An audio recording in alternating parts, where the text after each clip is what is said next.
bayangin, kamu punya saudara kembar yang selalu ada di samping kamu sejak lahir, melindungi kamu, bahkan saat kamu ketakutan. Lalu, suatu hari, dia meninggal.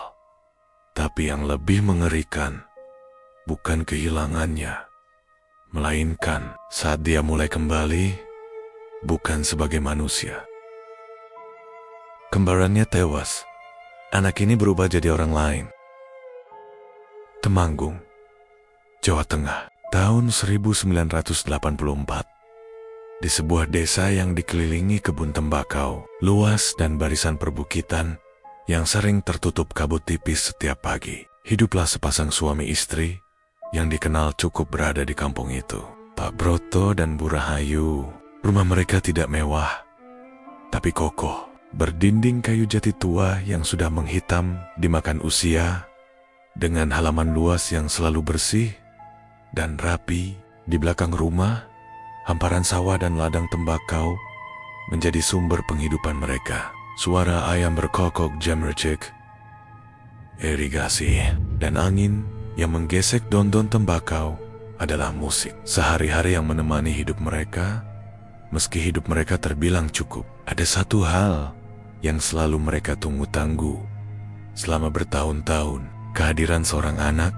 Sampai akhirnya doa itu dijawab pada suatu malam yang dingin. Ditemani suara hujan rintik di atap rumah, Bu Rahayu melahirkan 2 bayi laki-laki sekaligus. Tangisan mereka terdengar hampir bersamaan, seolah bahkan sejak lahir pun mereka tidak ingin terpisah. Kembar identik, wajah mereka benar-benar sama, mata, hidung, bahkan garis bibirnya nyaris tidak bisa dibedakan. Di awal-awal, bahkan Pak Broto sering tertukar saat menggendong mereka. Kadang dia harus melihat tanda kecil di kaki yang dibuat Bu Rahayu untuk memastikan siapa yang dia pegang. Tapi waktu perlahan mengungkap perbedaan yang tidak bisa dilihat dari wajah. Anak pertama diberi nama Daru. Sejak kecil, Daru sudah terlihat berbeda. Dia tidak terlalu banyak bergerak, lebih suka duduk diam di sudut rumah, memainkan tanah, atau menggambar sesuatu dengan ranting kecil. Kalau anak-anak lain berlarian di halaman, Daru justru memilih duduk memperhatikan. Matanya sering terlihat kosong, seperti sedang memikirkan sesuatu yang tidak dimengerti orang lain. Dia juga mudah takut. Suara keras sedikit saja bisa membuatnya terkejut. Bahkan saat ayam berkokok terlalu dekat, dia bisa langsung berlari mencari ibunya. Cara bicaranya pun sedikit cadel, membuat setiap kata yang keluar dari mulutnya terdengar lucu sekaligus menyentuh. Sementara adiknya, Garda, tumbuh dengan cara yang sangat berbeda. Garda seperti api kecil yang tidak pernah padam, aktif, penuh energi, dan selalu ingin tahu. Dia sering memanjat pohon, berlari tanpa lelah di pematang sawah, bahkan berani mendekati Huan-Huan yang membuat anak lain takut. Kalau ada suara aneh di malam hari, Garda justru penasaran, bukan takut. Yang paling terlihat adalah sikapnya terhadap Daru. Garda selalu berada di dekat kakaknya, bukan sekadar menemani, tapi seperti menjaga. Kalau ada anak lain yang mengejek cara bicara Daru, Garda akan langsung berdiri di depan kakaknya, menatap tajam tanpa rasa takut. Pernah suatu kali, seorang anak mendorong Daru hingga jatuh. Belum sempat Daru menangis, Garda sudah lebih dulu marah, mendorong balik anak itu sampai tersungkur. "Jangan ganggu kakakku," katanya dengan suara tegas, meski usianya masih kecil. Sejak saat itu, tidak ada lagi yang berani mengusik Daru. Kedekatan mereka bukan hanya terlihat dari sikap, tapi juga dari kebiasaan. Sehari-hari, mereka makan bersama, tidur berdampingan, bahkan sering berbagi hal-hal kecil tanpa perlu bicara. Kemanapun Daru pergi, Garda selalu ikut. Kalau Daru duduk diam di pojokan rumah, Garda akan ikut duduk di sampingnya. Meski dia sebenarnya ingin bermain di luar. Kalau Daru takut berjalan di tempat gelap, Garda yang akan menggenggam tangannya, menariknya pelan sambil berjalan lebih dulu. "Tenang, Ru, aku ada," kata Garda suatu kali saat mereka berjalan melewati kebun yang mulai gelap menjelang maghrib. Daru menatapnya, matanya sedikit berkokok-kakak, lalu mengangguk pelan.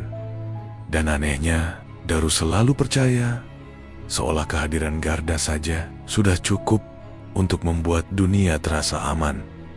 Hari-hari mereka berlalu dengan sederhana tapi hangat. Pagi diisi dengan membantu orang tua di sawah, siang bermain, dan malam berkumpul di dalam rumah dengan lampu minyak yang redup. Tawa mereka sering terdengar sampai ke halaman, membuat Pak Broto dan Bu Rahayu tersenyum melihat kebahagiaan yang akhirnya mereka miliki.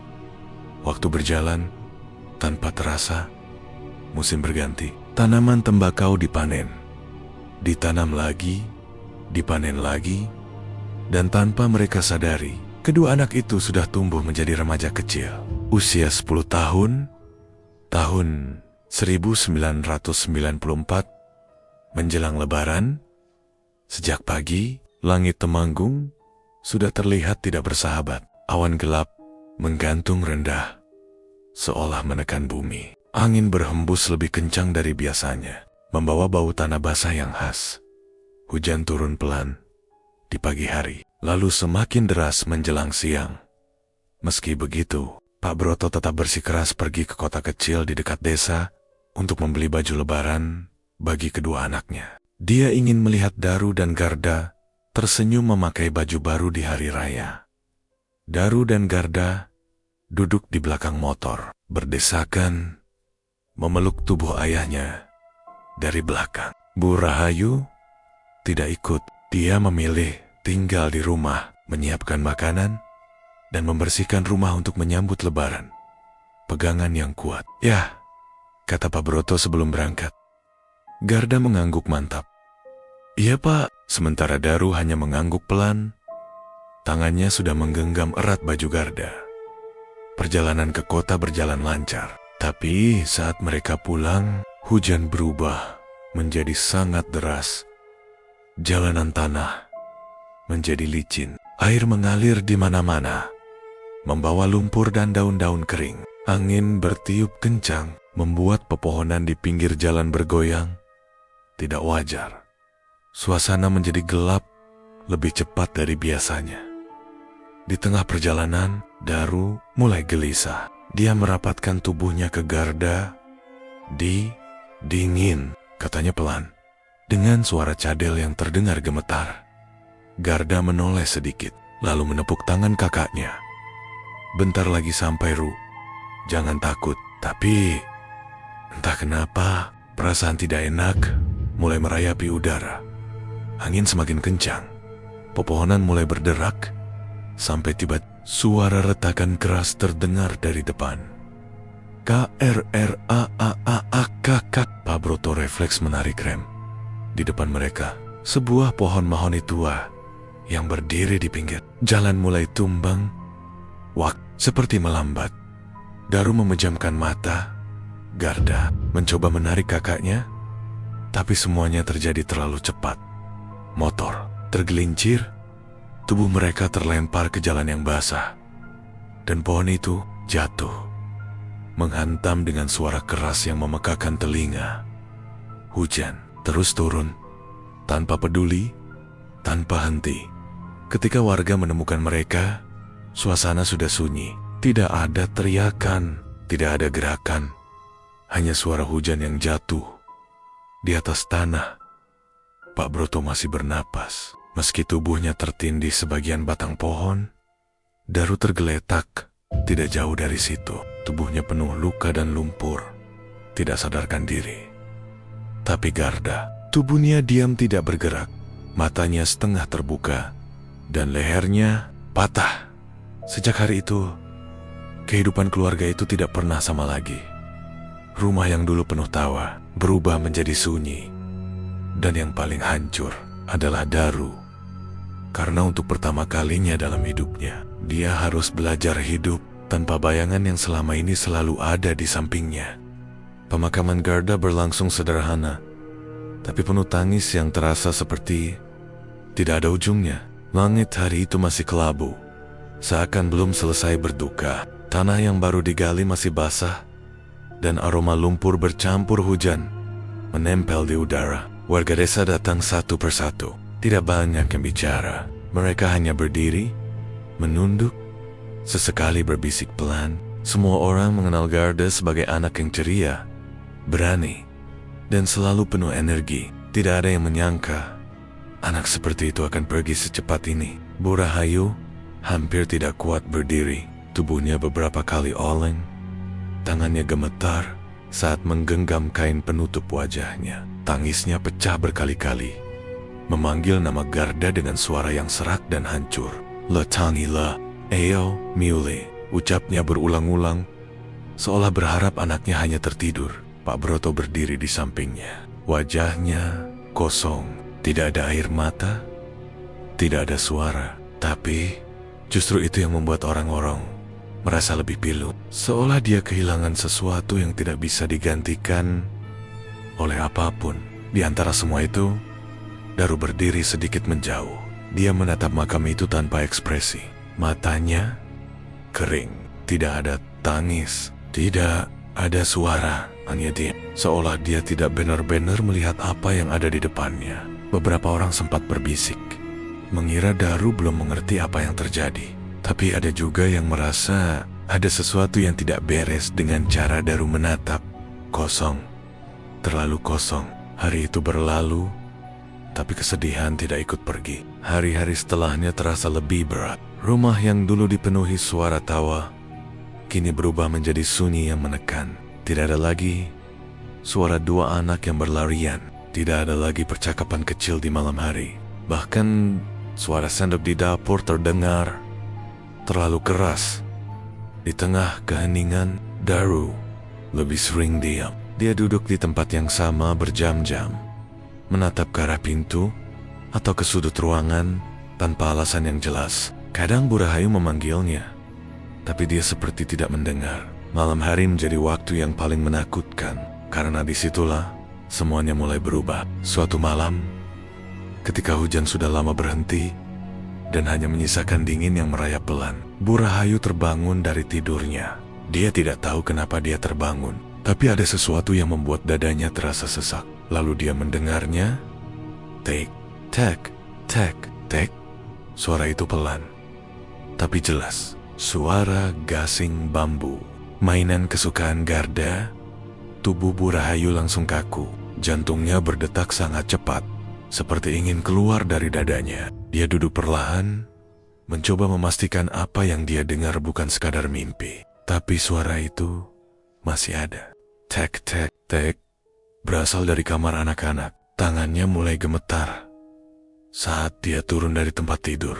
Setiap langkah terasa berat, seperti ada sesuatu yang menahannya. Tapi rasa penasaran dan ketakutan mendorongnya untuk tetap berjalan. Dia berhenti di depan pintu kamar. Pintu itu sedikit terbuka. Suara itu semakin jelas. Dengan napas tertahan, dia mendorong pintu perlahan. Dan yang dia lihat membuat seluruh tubuhnya dingin. Tidak ada siapa-siapa di dalam kamar. Tempat tidur kosong. Tidak ada Daru.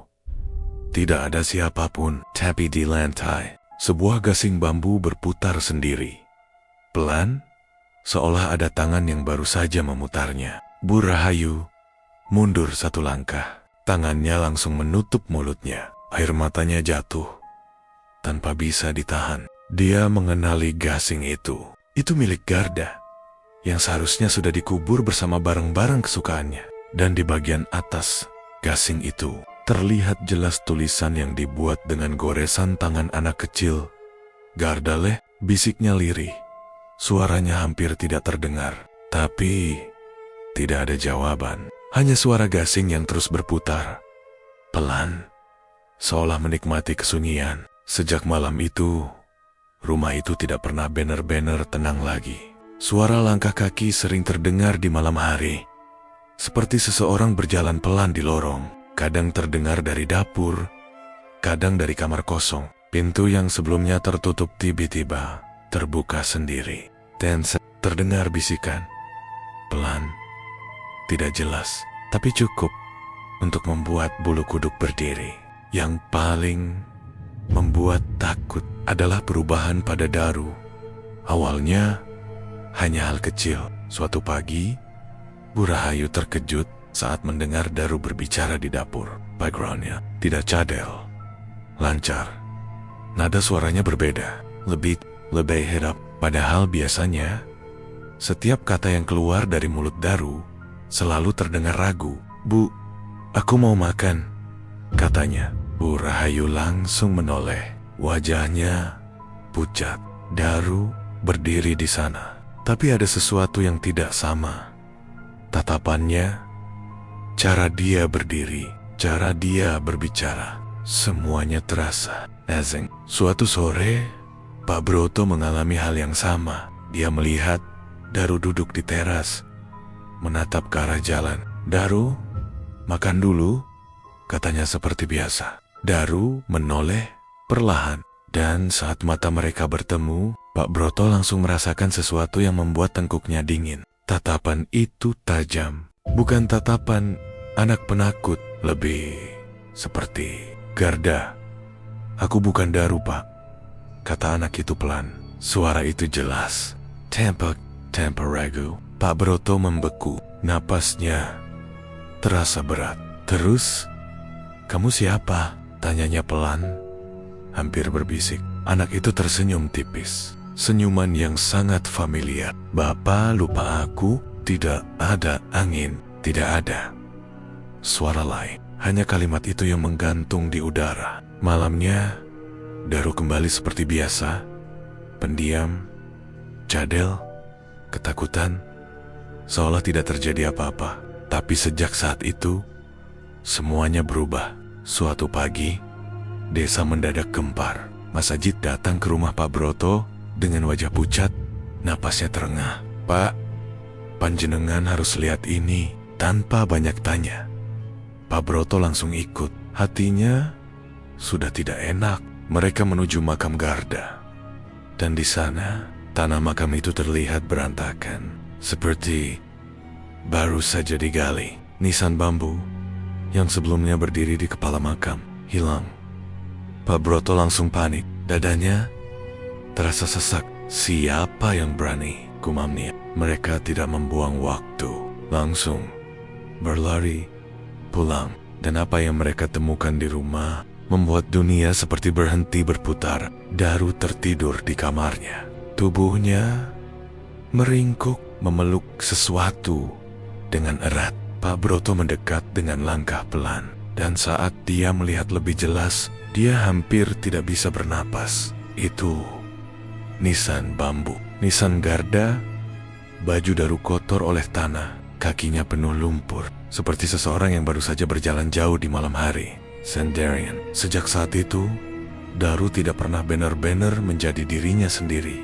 Kadang dia kembali menjadi anak yang pendiam dan ketakutan. Kadang dia berubah menjadi Garda. Dan setiap kali perubahan itu terjadi, suhu di dalam rumah langsung turun. Udara terasa dingin menusuk. Bau tanah basah tercium samar, seperti dari dalam kuburan. Dan di sudut ruangan sering terdengar suara itu lagi. Tek, tek, tek. Gasing bambu yang terus berputar tanpa ada yang menyentuhnya. Pak Broto dan Bu Rahayu tidak tinggal diam. Mereka tidak mau hanya duduk dan menunggu sesuatu yang tidak mereka pahami itu mengambil anak mereka. Perlahan-lahan, harapan mereka masih ada. Meski tipis, selama Daru masih bernapas, mereka akan berusaha. Mereka membawa Daru ke dokter di kota. Perjalanan yang biasanya terasa biasa saja, kini dipenuhi kecemasan. Sepanjang jalan, Daru hanya diam, kadang menatap keluar jendela, kadang menunduk tanpa suara. Tidak ada lagi pertanyaan-pertanyaan kecil seperti dulu. Tidak ada lagi rasa takut yang biasanya dia tunjukkan. Yang ada hanya kasar. Dokter memeriksa Daru dengan teliti. Dari kepala sampai kaki, beberapa kali bertanya. Tapi Daru hanya menjawab seperlunya. Itu pun dengan suara pelan. Setelah cukup lama, dokter itu melepas kacamata dan menatap Pak Broto dan Bu Rahayu. Secara fisik, anak ini sehat. Katanya datar. Kalimat itu seharusnya melegakan, tapi justru membuat dada mereka semakin berat. Tidak ada yang aneh. "Dok?" tanya Pak Broto pelan. Dokter itu menggeleng. "Mungkin hanya trauma. Coba diberi waktu." Waktu itu satu-satunya hal yang tidak mereka punya. Karena setiap hari yang berlalu, kondisi Daru justru semakin aneh. Kadang dia bisa tertawa sendiri di tengah malam. Kadang duduk berjam-jam menatap sudut ruangan. Dan yang paling menakutkan, saat dia berubah, suaranya bukan lagi miliknya. Tatapannya bukan lagi miliknya. Seolah ada seseorang lain yang meminjam tubuhnya. Akhirnya, dengan segala keraguan dan harapan yang tersisa, mereka mendatangi seseorang yang sudah lama dikenal di desa itu. Embas, rumahnya berada di ujung desa, sedikit terpisah dari rumah warga lain. Dikelilingi pohon-pohon tua yang membuat suasana di sekitarnya selalu terasa lebih dingin. Saat mereka datang, Mbak Sastro sudah duduk di beranda. Seolah dia sudah tahu mereka akan datang. Matanya langsung tertuju pada Daru. Tatapan itu lama, terlalu lama, sampai akhirnya dia menghela napas berat. "Masuk," katanya pelan. Di dalam rumah, suasana terasa pengap. Bau kemenyan samar tercium di udara. Dinding-dinding kayu dipenuhi bayangan dari cahaya lampu minyak yang bergetar pelan. Daru duduk di lantai, kepalanya tertunduk. Mbah Sastro duduk di depannya, menatap tanpa berkedip.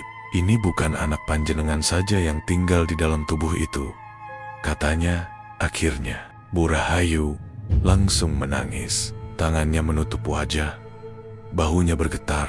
"Maksudnya, Mbah?" Suaranya patah-patah. Mbah Sastro menutup mata sejenak, seperti menahan sesuatu. Ini rampas jiwa. Ruangan itu langsung terasa lebih sunyi. Pak Broto menelan ludah. "Rampas jiwa." Kesedihan anak ini terlalu dalam. Lanjut Mbah Sastro pelan. Dia kehilangan separuh dirinya. Dan itu membuka celah. "Untuk apa, Mbah?" tanya Pak Broto. Mbah Sastro membuka mata. Tatapannya tajam. "Untuk sesuatu yang ingin menggantikan." Kata-kata itu menggantung di udara. Tidak ada yang berani bicara lagi. Malam itu juga, proses pembersihan dilakukan. Daru dibaringkan di tengah ruangan. Tubuhnya diikat dengan kain agar tidak melukai dirinya sendiri. Lampu minyak diletakkan di beberapa sudut ruangan. Cahayanya redup dan bergetar. Awalnya, Daru diam. Napasnya pelan. Matanya tertutup. Seolah tidak terjadi apa-apa. Mbah Sastro mulai membaca doa. Suaranya pelan, tapi tegas. Mengalun memenuhi ruangan. Beberapa saat, tidak ada reaksi. Sampai tiba-tiba, tubuh Daru menegang. Tangannya bergerak mencoba melepaskan ikatan. Matanya terbuka. Tensa tetap. Semua yang ada di ruangan itu langsung merasakan hawa dingin yang menusuk. Tatapan Daru berubah. Bukan lagi kosong, tapi penuh sesuatu yang tidak seharusnya ada di mata anak kecil. "Aduh, pulang." Suara itu keluar. Bukan lima, tapi keras, serak, dan penuh kemarahan. Bu Rahayu langsung menjerit. Tangannya gemetar hebat. "Itu bukan kamu," bentak Mbah Sastro. Suara doa semakin keras.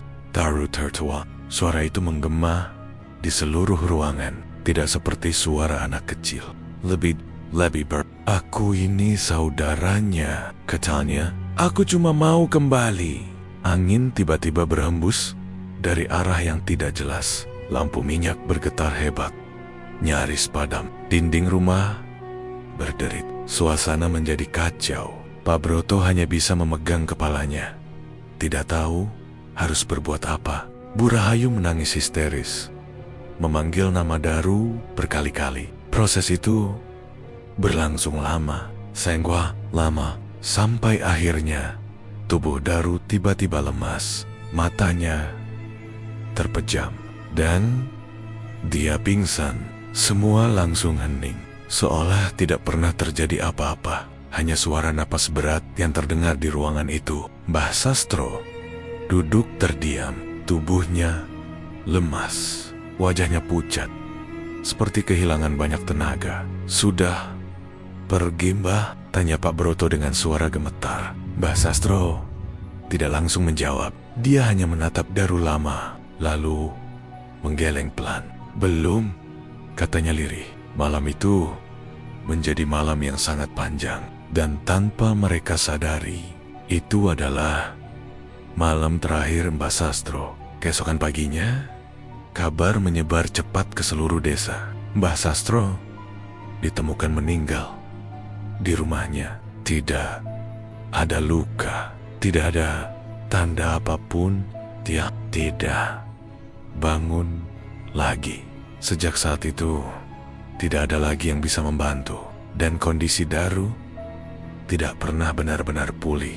Hari demi hari, tubuhnya semakin kurus, wajahnya pucat, matanya sering terlihat kosong, seperti tidak benar-benar berada di dunia ini. Kadang dia tersenyum sendiri di sudut ruangan, kadang menangis tanpa suara, air matanya jatuh pelan tanpa ekspresi. Kadang dia berubah menjadi Garda, dan setiap kali itu terjadi, suasana rumah langsung berubah. Udara terasa lebih dingin, bau tanah basah muncul entah dari mana, dan suara gasing bambu kembali terdengar, seolah sesuatu masih belum selesai. Tahun demi tahun berlalu, tidak ada perbaikan, hanya penantian, sampai akhirnya tahun ke-1999, Daru berusia 15 tahun. Malam itu sunyi, tidak ada angin, tidak ada suara serangga. Bu Rahayu duduk di samping tempat tidur Daru. Tangannya menggenggam tangan anaknya yang terasa dingin. Daru terlihat sangat lemah. Napasnya pelan, dadanya naik turun perlahan. Tapi berbeda, tenang, seperti seseorang yang akhirnya menemukan sesuatu yang dia cari. Tiba-tiba, Daru membuka mata. Tatapannya jernih untuk pertama kalinya setelah sekian lama, benar-benar jernih. "Bu," katanya pelan. Suara itu lemah, tapi jelas. Air mata Bu Rahayu langsung jatuh. "Iyalah, Ibu di sini." Daru tersenyum kecil. Daru capek. Suara itu penuh kelelahan. Bu Rahayu menggenggam tangannya lebih erat. "Istirahat ya, Nak. Sudah cukup." Daru mengangguk pelan. Lalu dia menatap ke arah kosong di samping tempat tidurnya, seolah melihat seseorang, dan senyumnya sedikit melebar. "Garda sudah nunggu." Kalimat itu keluar dengan sangat pelan, tapi cukup untuk menghancurkan hati siapapun yang mendengarnya. Beberapa detik kemudian, napas Daru berhenti. Wajahnya tetap tersenyum, seolah dia tidak pergi sendirian. Rumah itu kembali sunyi, tapi kali ini bukan sunyi yang menakutkan. Lebih seperti sunyi yang menerima. Orang-orang desa bilang itu kisah tentang gangguan gaib, tentang jin, tentang sesuatu yang merampas jiwa, tentang rampas jiwa. Tapi bagi Pak Broto dan Bu Rahayu, itu bukan sekadar cerita horor. Itu adalah kisah tentang dua anak yang terlalu mencintai satu sama lain, sampai bahkan kematian pun tidak mampu memisahkan mereka. Dan cerita pun tamat.